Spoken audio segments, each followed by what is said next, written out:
What if I told you that everything you think you know about money is wrong? That the stress, the confusion, the feeling of always being one step behind, it's not your fault. It's by design. What if I told you that money isn't a mysterious force that controls your life, but a system? A man-made system with rules, patterns, and levers. A system that, until now, has been understood and manipulated by a select few, while the rest of us are left to play a game without knowing the rulebook. But what if you could learn those rules? Not just learn them, but master them. What if you could start right now, from this very moment, to make that system work for you, not against you? To multiply what you have and build a future you control? My name is Advisor's Name, and for 30 years, I've been on the inside of the financial world.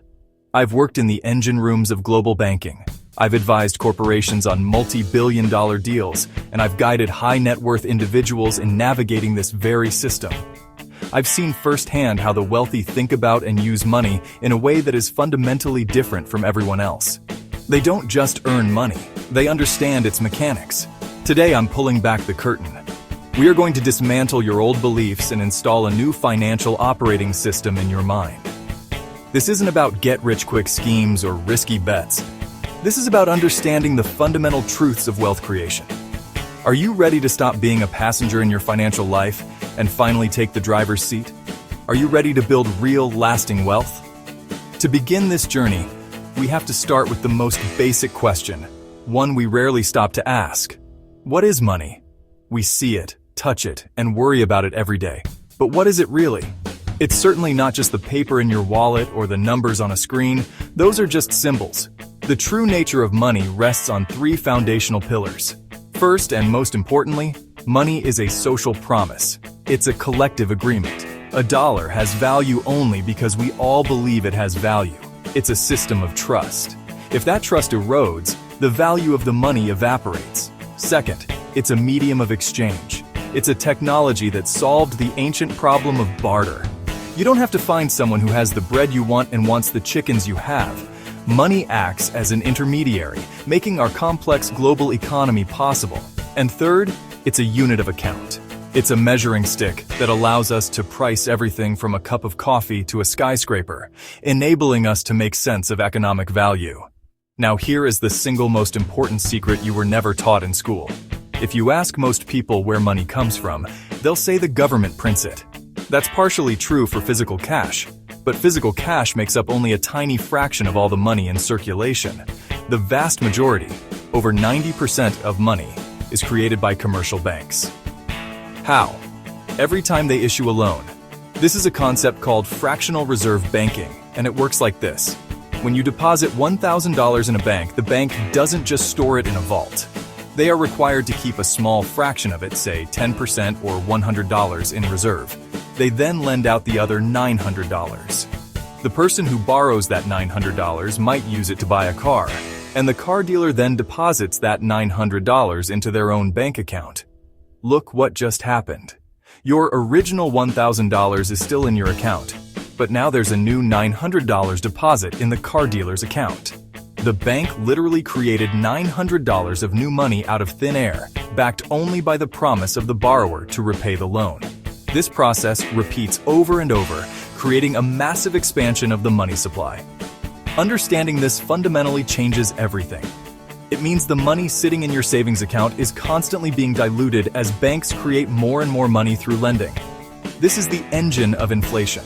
It punishes savers and rewards debtors.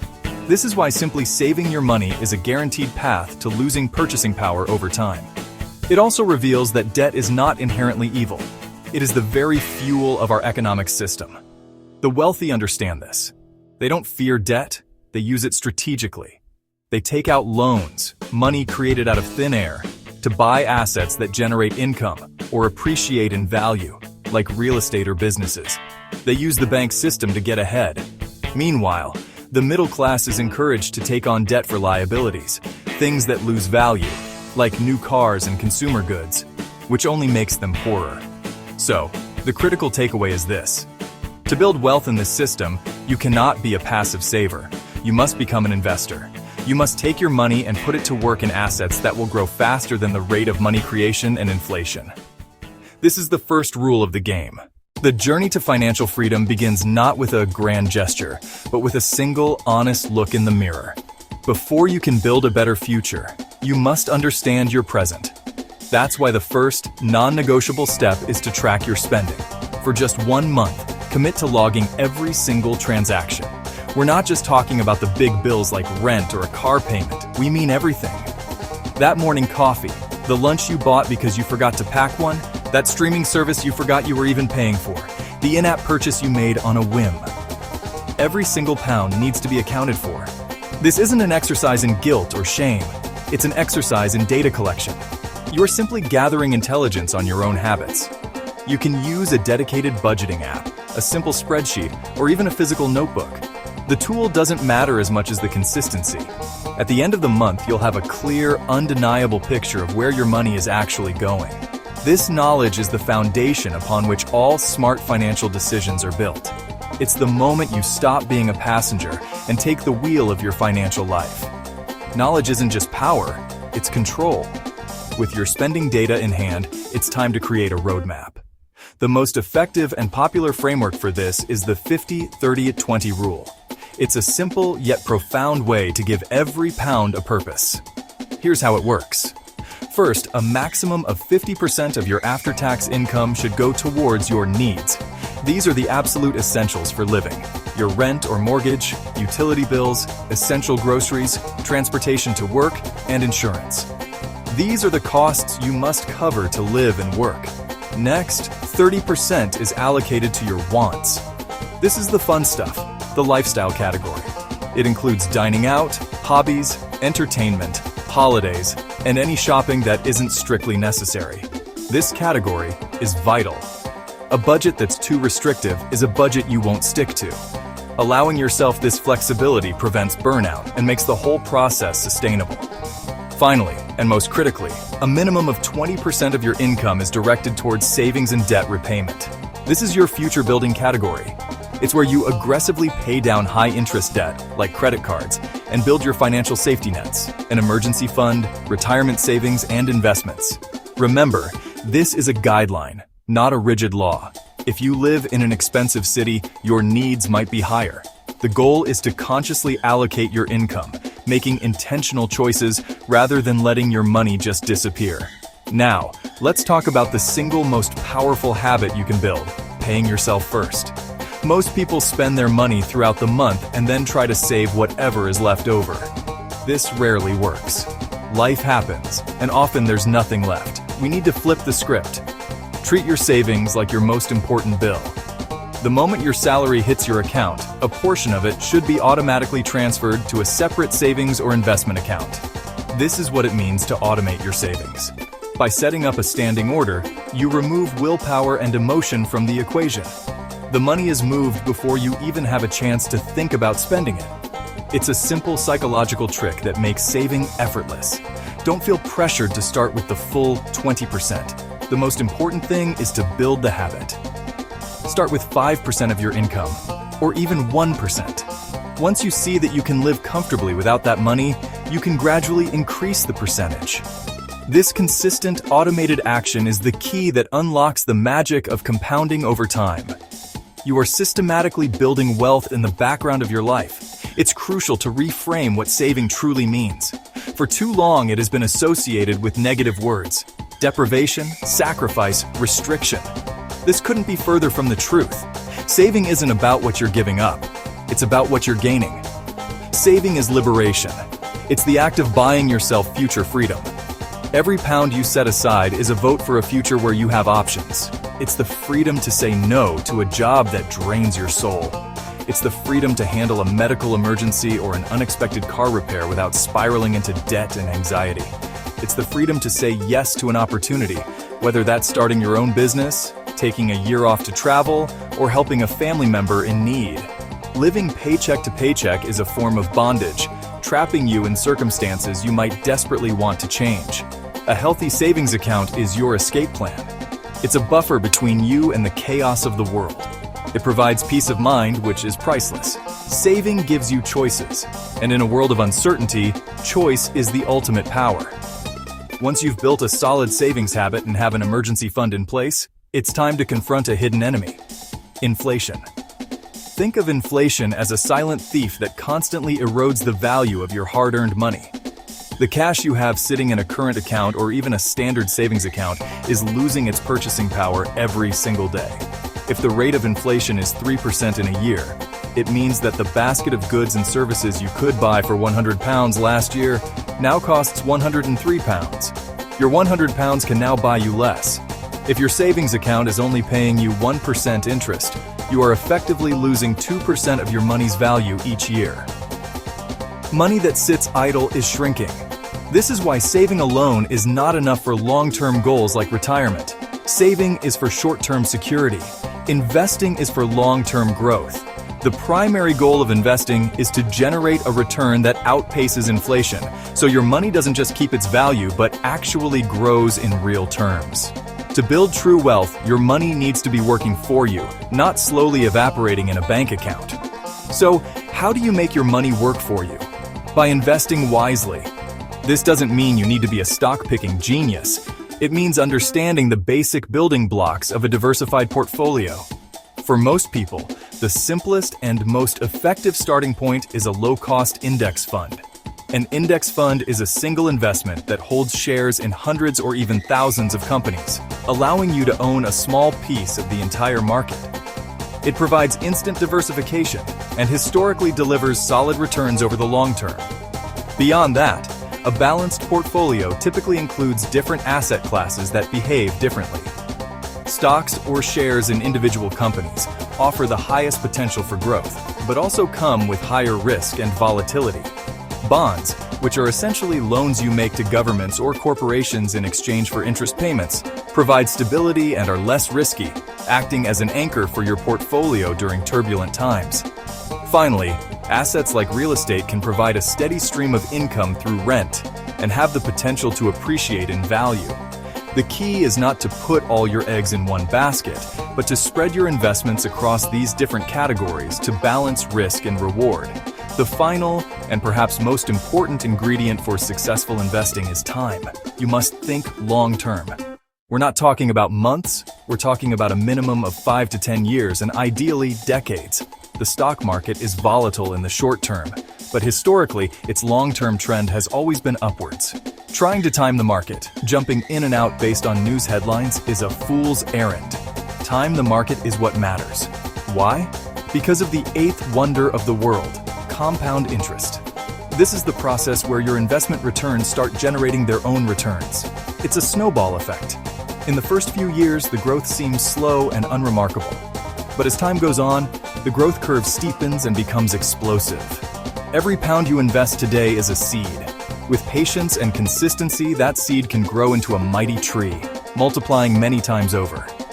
This is how real wealth is built, not through risky bets or get-rich-quick schemes, but through discipline, diversification, and the relentless magical power of time. The traditional path to wealth is a lie. We're taught to get a good job, work hard for 40 years, and save a little from each paycheck. Author DeMarco calls this the slow lane, a path where your wealth is shackled to the hours you work. But there's a fundamental flaw in this model. Your time is finite. You can't work more than 24 hours in a day. You can't scale yourself. The secret, as DeMarco teaches, is to stop trading your time for money. Instead, you must build systems. Wealth isn't about how many hours you can bill. It's about creating detached, scalable income streams that work for you, independent of your direct effort. Think of it this way. You can either be the person digging a ditch with a shovel, paid by the hour, or you can be the person who builds an excavator, a system that digs ditches 24/7, whether you're there or not. That is the fundamental mindset shift required to build true, lasting wealth. So what does one of these systems look like in practice? A perfect modern example is the digital course. This is a prime form of intellectual property that you create once, but can sell infinitely. The beauty lies in its scalability and low barrier to entry. You don't need a PhD. You just need a skill or knowledge that other people find valuable. It could be anything from graphic design to fitness coaching, to baking artisanal bread, to navigating complex software. Platforms like Teachable or Kajabi allow you to package your expertise and sell it to a global audience. But the real power is in the automation. Once the course is created, you can build automated marketing funnels and email sequences that attract students and process payments while you focus on other things. This creates a positive feedback loop. More sales lead to more testimonials, which fuels more sales. Your earning power is no longer tied to your presence. It's tied to the value of the system you've built. It compounds exponentially, working for you around the clock. Another powerful time-tested system is investing in dividend-paying companies. When you buy a share of such a company, you're not just a speculator hoping the price goes up. You're a part owner. And as a part owner, you are entitled to a share of the profits, which are paid out as dividends. This creates a steady, reliable stream of cash flow. You aren't trading hours for this money. The thousands of employees at that company are working to generate profits that are then shared with you. For maximum effect, look for dividend aristocrats, companies that have a proven track record of increasing their dividend payments for at least 25 consecutive years. The true magic, however, happens when you reinvest those dividends. By using a dividend reinvestment plan, or DRIP, your payouts automatically purchase more shares of the stock. Those new shares then generate their own dividends, which buy even more shares. It's a wealth-building snowball, starting small but growing exponentially over time, all while you sleep. The core strategy, whether it's a digital course, dividend stocks, or another venture, follows a clear path: find, build, automate, and reinvest. But how do you find a good idea? DeMarco offers a brilliant framework called SENSE. First, control. Do you own and control the asset, or are you at the mercy of another platform? Second, entry. Is the barrier to entry high enough to keep out a flood of competition? Third, need. Does your idea solve a genuine problem or fulfill a real need in the marketplace? Value is created by solving problems. Fourth, time. Can the business be automated and detached from your time, allowing it to generate income while you're not actively working? And finally, scale. Can your system serve millions, or is it limited to a small local area? A business that can scale has unlimited profit potential. This isn't a get-rich-quick scheme. It's a get-rich-intelligent formula. It's about strategic execution, not wishful thinking. However, building these systems is pointless if you're simultaneously sabotaging your own efforts. You must be vigilant in avoiding the common wealth killers. The first is living beyond your means. This is the silent poison of lifestyle inflation, where every pay raise is immediately consumed by a bigger house, a fancier car, or more expensive habits, keeping you trapped on the hamster wheel. The second is high-interest debt, especially from credit cards. This is compound interest working in reverse, a wealth-destroying machine that digs you into a deeper hole every single day. Third is the killer of procrastination. Every day you wait to invest or to start building your system is a day of lost compounding. The difference between starting at age 25 versus 35 can amount to hundreds of thousands or even millions of pounds over a lifetime. Finally, avoid chasing shiny trends. Jumping on meme stocks or unproven get-rich-quick schemes out of a fear of missing out is not a strategy. It's gambling. True wealth is built on solid foundations, not fleeting fads. These negative habits and financial traps aren't just numbers on a spreadsheet. They are prisons that hold your potential captive. Breaking them is the first and most critical step. When you eliminate debt and master your spending, you don't just free your money. You free your mind, your time, and your future. You create the space and resources needed to build your systems. This journey from financial dependence to financial freedom begins with a single decision. So what is one small step you can take today, right now, to change your trajectory? Don't just watch this video, act on it. Calculate your net worth to know your starting point. Create a simple budget to see where your money is truly going. Brainstorm one skill you possess that could solve a problem for someone else. The power to change your life is not in some distant future. It is in the action you take in this very moment. Today is your turning point. Today can be day one of building your new reality. Here's your wake-up call. Every day you delay, you're handing away your financial freedom, but you have the power to change that entire narrative. Educate yourself relentlessly, act now, build automated systems, and invest wisely. You can build wealth step by step, brick by brick. If this ignited something in you, subscribe and share this with someone who needs it. Together, we can redefine what's financially normal. Your wealth journey starts today, right now. Let's build that prosperous future together.